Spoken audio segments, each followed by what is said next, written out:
আকাশ ভেঙে যাবে, শূন্য এ গড়ান হবে, ধুলি কণার মতো উড়বে পাহাড়। ইসরাফিল দেবে জবে সিংহায় ফুৎকার, ইসরাফিল দেবে জবে সিংহায় ফুৎকার। আকাশ ভেঙে যাবে, শূন্য এ গড়ান হবে, আকাশ ভেঙে যাবে, শূন্য এ গড়ান হবে, ধুলি কণার মতো উড়বে পাহাড়। ইসরাফিল দেবে জবে সিংহায় ফুৎকার, ইসরাফিল দেবে জবে সিংহায় ফুৎকার। রবে নাই গোলা মাঝে কোন প্রাণ, রবে নাই গোলা মাঝে কোন প্রাণ, থাকবে সবার প্রভু আল্লাহ মহান, থাকবে সবার প্রভু আল্লাহ মহান। আল্লাহ মেহেরবান, আল্লাহ মেহেরবান, আল্লাহ মেহেরবান, আল্লাহ মেহেরবান। আকাশ ভেঙে যাবে, শূন্য এ গড়ান হবে, ধুলি কণার মতো উড়বে পাহাড়। ইসরাফিল দেবে জবে সিংহায় ফুৎকার, ইসরাফিল দেবে জবে সিংহায় ফুৎকার। লিল্লাহি তাকবীর। ইসরাফিল যেদিন সিংহায় ফুৎকার মারবে, সেই দিন কিয়ামতের বিভীষিকাময় খেলা শুরু হয়ে যাবে, কিয়ামতের কনসেশন শুরু হয়ে যাবে। সুতরাং প্রিয় ভাইরা, এই যে কিয়ামত অনুষ্ঠিত হবে ইসরাফিল আলাইহিস সালামের সিংহায় ফুৎকারের মাধ্যম দিয়ে, তো ইসরাফিল কিভাবে সিংহায় ফুৎকার মারবে, কয়টা সিংহায় ফুৎকার মারবে, এই বিষয়ে আল্লাহ তাআলা কি বলছেন আমরা একটু কোরআন থেকে শুনে নিই। রব্বুল আলামিন বলেন, وَنُفِخَ فِي الصُّورِ فَصَعِقَ مَنْ فِي السَّمَاوَاتِ وَمَنْ فِي الْأَرْضِ إِلَّا مَنْ شَاءَ اللَّهُ। ইসরাফিল আলাইহিস সালাম যখন প্রথমবার সিংহায় ফুৎকার মারবে, আকাশ এবং জমিনের মধ্যে যা কিছু আছে সব বেহুশ হয়ে পড়বে, ইল্লা মান শাআল্লাহ, শুধুমাত্র তারা ব্যতীত যাদেরকে আল্লাহ তাআলা বেহুশ করতে চাইবেন না। জোরে বলুন সুবহানাল্লাহ। ওয়া নুফিকা ফিস সূরি فإذا هم من الأجداث إلى ربهم ينسلون। ইসরাফিল আলাইহিস সালাম যখন দ্বিতীয়বার সিংহায় ফুৎকার মারবে, সকল কবরবাসীরা আপন আপন কবর থেকে উঠে তার রবের দিকে দৌড়াতে শুরু করবে, অর্থাৎ কিয়ামতের মাঠের দিকে দৌড়াতে শুরু করবে। ওয়া ইয়াউমা ইউফাকু ফিস সূরি ফাফাজিআ মান ফিস সামাওয়াতি ওয়া মান ফিল আরদি ইল্লা মান শাআল্লাহ ওয়া কুল্লু আতাউহু দাখিরিন। এবং ইসরাফিল আলাইহিস সালাম যখন তৃতীয়বার সিংহায় ফুৎকার মারবে, সকল মানুষরা বেহুশ হয়ে পড়বে, ভীত সন্ত্রস্ত হয়ে পড়বে। আকাশ এবং জমিনের মাঝখানে যারা আছে সবাই বেহুশ হয়ে পড়বে, ভীত সন্ত্রস্ত হয়ে পড়বে। ইল্লা মান শাআল্লাহ, শুধুমাত্র তারা ব্যতীত যাদেরকে রব্বুল আলামিন ভীত সন্ত্রস্ত করতে চাইবেন না। তারপরে সকল মানুষরা হীন অবস্থায় আল্লাহর সামনে এসে দাঁড়িয়ে যাবে। জোরে বলুন সুবহানাল্লাহ। সমস্ত মানুষরা হীন অবস্থায় আল্লাহর সামনে এসে উপস্থিত হয়ে যাবে। জোরে বলুন সুবহানাল্লাহ। আর তখন ইয়াউমা নাহসুরুহুম জামিআ, কিয়ামতের কনসেশন শুরু হয়ে যাবে, কিয়ামতের খেলা শুরু হয়ে যাবে।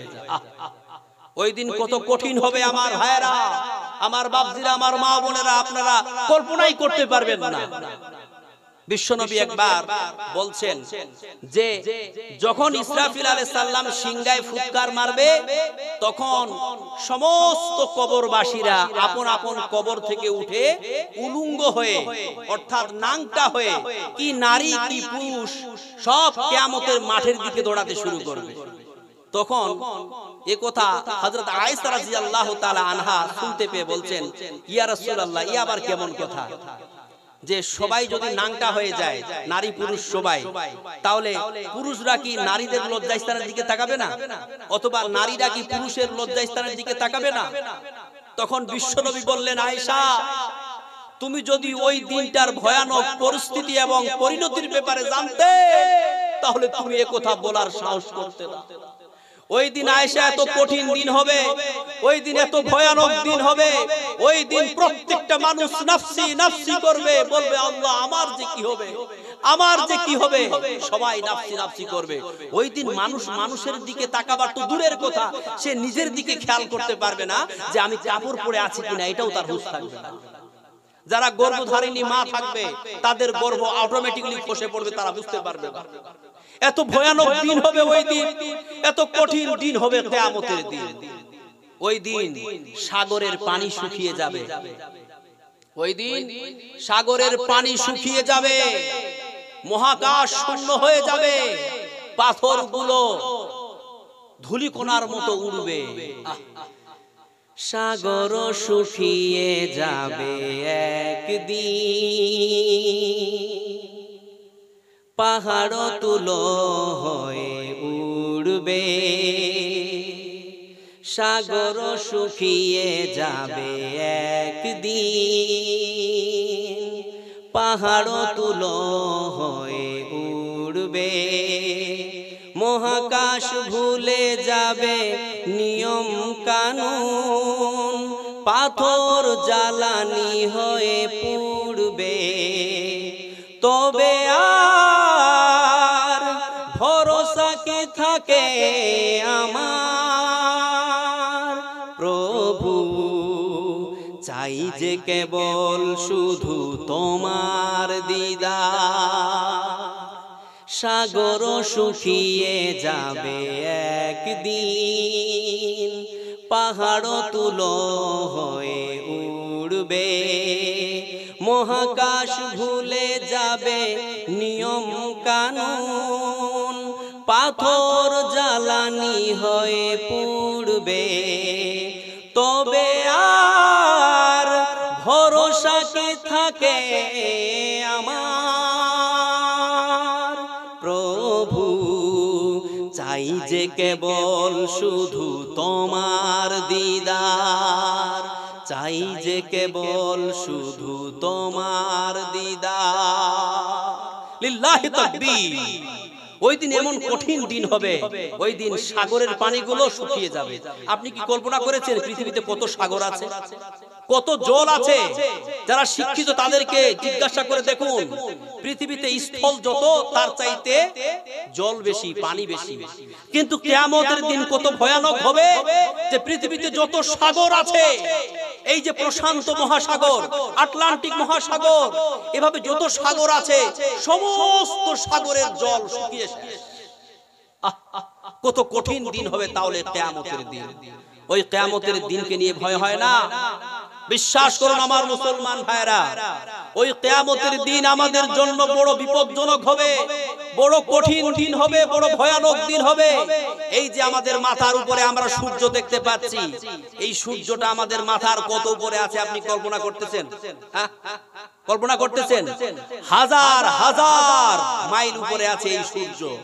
অথচ দেখবেন প্রিয় ভাইরা, আমার বাপজিরা, আমরা অনেকে এখানে কৃষিজীবী মানুষ আছি, তাই না?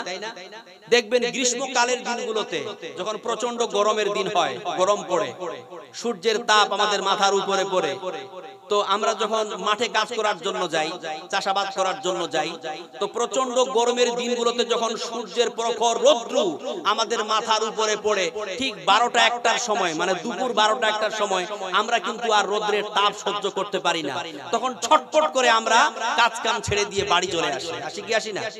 অথবা আমরা কাজ কাম ছেড়ে দিয়ে ওই যে কোথায় দূরে একটা দেখা যাচ্ছে গাছ, ওই গাছের তলায় গিয়ে, গাছের ছায়ায় গিয়ে আমরা আশ্রয় নিই, কারণ আমরা রৌদ্রের তাপ সহ্য করতে পারছি না।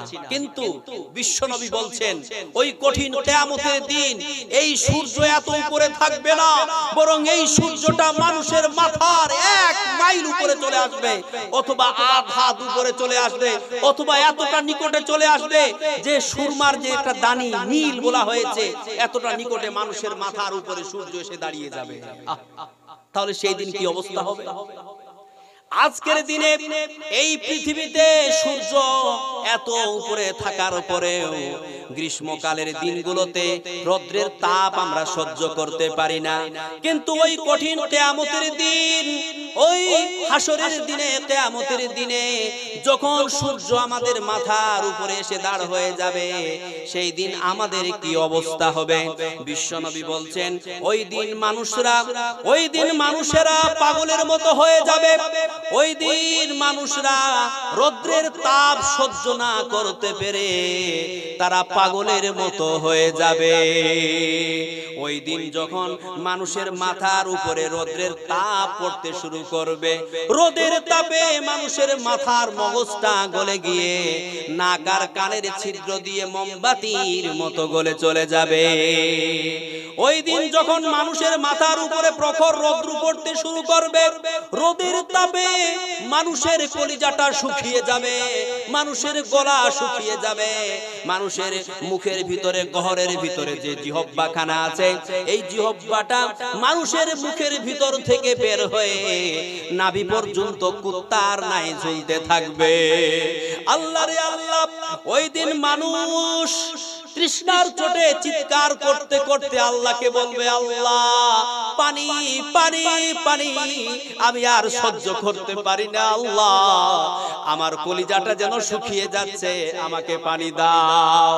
তখন ওই দিন যদি আমরা, আমাদের ঈমান আমল খারাপ থাকে, আমরা যদি মুমিন মুত্তাকিন পরহেজগার না হতে পারি, ওই দিন আল্লাহ তাআলা ফেরেশতাদের মাধ্যম দিয়ে আমাদেরকে নোংরা পুঁচযুক্ত গাটারের দুর্গন্ধযুক্ত পানি আমাদেরকে পান করার জন্য দিবে।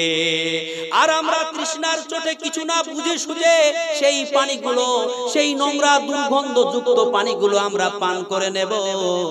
আর পান করার সাথে সাথে আমাদের পেটের নাড়ি ভুঁড়িগুলো দুর্গন্ধের জ্বালায় পিছনের দরজা দিয়ে অটোমেটিক্যালি বের হয়ে যাবে। ওই দিন কত কঠিন দিন হবে, ওই দিন কত যন্ত্রণার দিন হবে, কত বিপদের দিন হবে আমার ভাইরা। সুতরাং ওই কিয়ামতের দিনকে নিয়ে ভয় করুন, চিন্তা করুন, একটু ভাবুন, যাতে করে ওই কিয়ামতের দিন আমরা বড় বিপদের সম্মুখীন না হই। ওই কিয়ামতের দিন যেন আমরা পরিত্রাণ পাই, ওই কিয়ামতের দিন যেন আমরা আরশের ছায়ার তলে স্থান পাই। জোরে বলুন সুবহানাল্লাহ। ওই দিন জমিনটা রোদের তাপে তামা হয়ে যাবে, উত্তপ্ত তামা। মানুষ জমিনের উপরে দাঁড়িয়ে থাকতে পারবে না, পা গুলো রাখতে পারবে না, পা গুলো খোসা পড়ে যাবে। মানুষেরা পাগলের মতো ছুটাছুটি করবে, দেখা যাবে দূরে একটা আরশের ছায়া, আল্লাহর এক বিশেষ ছায়া। সমস্ত মানুষরা ওই আল্লাহর আরশের ছায়ার তলে অংশ নেওয়ার জন্য উঠে পড়ে লাগবে। কিন্তু সেই দিন ফেরেশতারা বলবে, আজকের দিনে তোমাদের জন্য আরশের ছায়া নয়, বরং আজকের দিনে 7 শ্রেণীর মানুষের জন্য আরশের ছায়া বরাদ্দ করা হয়েছে। তাই আমি বলি, আমার প্রিয় ভাইরা, আমার মুসাল্লি ভাইরা, আমার মুমিন ভাইরা, আমরা যাতে করে 7 শ্রেণীর অন্তর্ভুক্ত হতে পারি, যাতে করে আমরা ওই কঠিন কিয়ামতের দিন আল্লাহর আরশের ছায়ার তলে অংশগ্রহণ করতে পারি। ওই 7 শ্রেণীর মধ্য থেকে একটা শ্রেণীর নাম হচ্ছে কি, ওয়া রাজুলুন কলবুহু মুআল্লাকুন ফিল মাসাজিদ, যার অন্তর, যার দিলটা সব সময় আল্লাহর মসজিদে ঝুলন্ত অবস্থায় থাকে। বুঝা গেল না? তার মানে যারা নামাজি, যারা নামাজ পড়ে, যারা আল্লাহকে মানে, আল্লাহর ইবাদত করে, তারাই কেবলমাত্র ওই আল্লাহর আরশের ছায়ার তলে স্থান লাভ করতে পারবে। আর আমরা দুনিয়াতে আসার পর আমরা তো আল্লাহকে চিনলাম না, আল্লাহকে ভুলে গেলাম, আমরা নামাজ কালাম বুঝি না, আল্লাহর ইবাদত বুঝি না, আমরা দুনিয়া নিয়ে ব্যস্ত। আমরা ওই কঠিন কিয়ামতের দিন আল্লাহর আরশের ছায়া স্থান পাবো? কখনো না। সুতরাং সেই দিন যাতে করে আমরা নিরাপদে থাকতে পারি, ভালো একটা জায়গায় যেতে পারি, একটা সহি সালামত জায়গায় যেতে পারি, নিরাপদ একটা জায়গায় যেতে পারি, এই চিন্তা করবেন কি করবেন না বলুন? অবশ্যই করতে হবে। আর এটা চিন্তা করতে গেলে আপনাকে কি করতে হবে? আপনাকে মরণ থেকে ভয় করতে হবে, আল্লাহর দিকে ফিরে আসতে হবে, নামাজ পড়তে হবে। দেখবেন ইনশাআল্লাহ ওই কঠিন কিয়ামতের দিন আমাদের স্থান আরশের ছায়ার তলে হবে। জোরে বলুন সুবহানাল্লাহ।